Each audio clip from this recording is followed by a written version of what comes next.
deməli adınızı bilmədim. İndi burada izah edəcəm. Məsəl üçün məhsul şirkətlərində deyirlər ki, hər ayda falan qədər məhsul almalısınız da. Məsələn, minimum 35 manatı çatdırma ilə birlikdə 40 manat falan belə çıxır aylıq.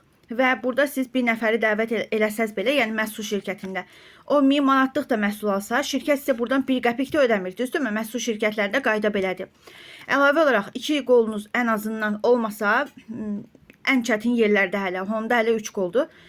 Bu rütbəni açmadan, bu komandaları qurmadan 1 qəpik belə buradan götürə bilmirsiniz. Sadəcə olduğunuz rütbədə hardasa az-çox götürə bilirsiniz.